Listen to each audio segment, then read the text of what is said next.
Michael Jordan had waited 7 years to play for a title, and now his time had finally arrived. Bird was viewed as a winner, and Magic was viewed as a winner, and a winner equated with being the great player of the game. And he could score all these points, and he could sell all these sneakers and make all these commercials, but Magic used to tell him, you can't buy the rings, and it drove him nuts. What separated me from Larry Bird and Magic Johnson was, you know, they had championships to back their individual accolades. So, I mean, that drove me more so than anything to get into that elite club. If the Michael Jordan had a choice of conquests in 1991, what team would he like to defeat? Who would he like to get the best of? It would have been Magic Johnson and the Los Angeles Lakers.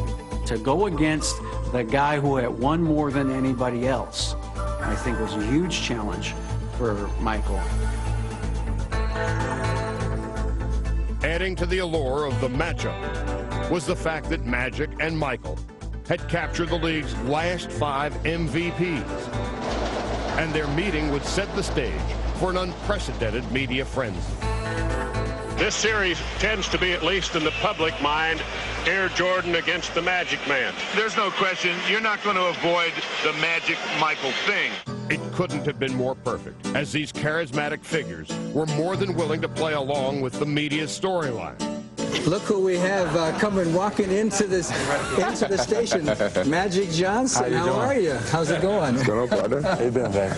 You know, as we said at the time, there's magic in the air. I mean, it was a magical time for sports because of these two figures and the place they had taken in society, not just sports, but in society. She's got, I think, 5 of those championship rings. I only want one. Magic's era, when Magic was in his prime, it was still a sport. And the story was the game and everything connected with the game. When the Bulls started coming along in Michael, it was beyond just sport. Now it was really entertainment. It was big business. So you had the Wall Street Journal, you had Entertainment Tonight, you had everybody connected with entertainment involved now, because now it was not just a game, it was a show. I could barely sleep before those games. I mean, to me, that was the ultimate. I guess for people who are around 40 years old or younger, that was our Wilt versus Russell. I mean, that was as good as it got. And the hoopla around it was unbelievable. You know, I think just because you got those two guys who draw so much attention, that you had media from everywhere in the world, it was just a zoo. Magic and Michael had been responsible for the growth and popularity of the league in the 80s, and now they would experience it in full.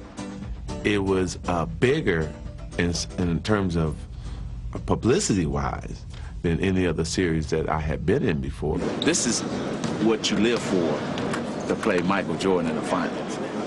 And then it even made it bigger when, you know, I had my T-shirt company, and I had a license to sell Michael Jordan T-shirts in the finals, and he didn't like that at all. Jordan probably also didn't like the fact that most people assumed his Bulls would lose the series.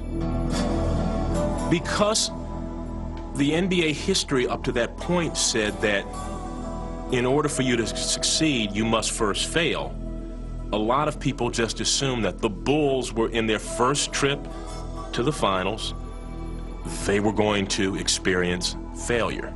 Things were stacked against us, but we didn't feel like we had anything to lose. We got past the biggest hurdle that we felt was in our way, which was Detroit. We just wanted to go out and make a name for ourselves and make a statement and get ourselves into that elite class, which is what Chicago has always wanted, you know, but yet they always had to settle to, well, wait until next year. You know, that was the old theme in Chicago, and we wanted to erase that as quickly as possible, and this was our opportunity to do so.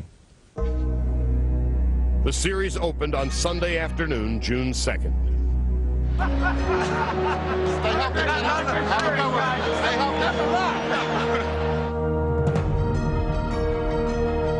And from the outset, it lived up to its billing. Michael came out firing, while Magic answered by relaxing his Lakers, and then giving them a little bit of everything. Magic with the spin. Pass off the criminal defense. What a play. Magic Johnson. With the game up for grabs, Magic led a third-quarter surge to give LA the lead. seconds to go. Magic with a three-point shot. Scores! All right, Magic fires a three. Good!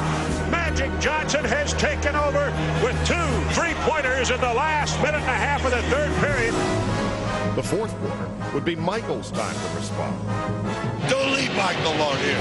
It's not time yet. That's right. You guys should run away from your offense. Don't run away from your offense.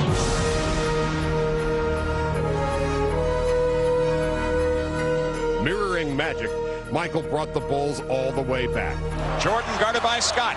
Jordan turns in the lane, gets the shot up. Good foul on Scott.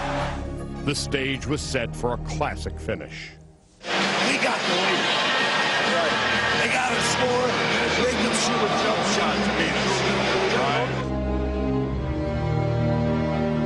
With his Lakers trailing by 2 with 23 seconds to play, Magic showed why he was still the NBA's preeminent floor general, especially with the game on the line. And Perkins goes for 3. He's got it. He went for the shot from downtown to take the lead. Playing in his 47th finals game, Magic had responded like a champion. Now Michael, playing in his first, would have one last chance to answer. All right, here we go. One in time. Michael, if they all run at you, remember Scotty's right here. Bill's right here. Catch back to him. 9 seconds. A lot of time. Pass me the aspirin bottle. Get the oxygen tent ready. This is unbelievable. You're thinking, you know, he can't do it every time. He's done it so many times. I mean, it's time to miss one. To the surprise of no one, the Bulls put the ball in Michael's hands, and his team and 18,000 Chicago Stadium fans expected him to deliver them a Game-1 victory. They lob it over the top to Jordan. Jordan gets it, changes direction, pull-up jumper left side. Come on, baby, ball, get it in, get it out! Get it out! Ball knocked loose, grabbed by the Lakers. Michael Jordan had missed, and Magic had drawn first blood. The Los Angeles Lakers steal Game-1 from the Chicago Bulls. The final sequence of events seemed to confirm that the Bulls were not quite ready to assume the throne. Once that game's over, you're figuring, okay, that was Chicago's best shot. If they were going to win this thing, that was their best shot. They can't, now they got to, you know, they're going to have to beat them in L.A. Well, they're not going to beat them in L.A., you know. So you figure that that's it. That was the series right there. But Michael Jordan had waited too long to let one game break his will. I'll never forget. It's late in the game. They're losing, and Michael Jordan, like, looks over and just winks. Like, okay, they're having their day, but this is a long way from over. If you ever can have a moral victory from a loss, then that was a moral victory for us because they weren't as tough as we anticipated, and we had a chance to beat them.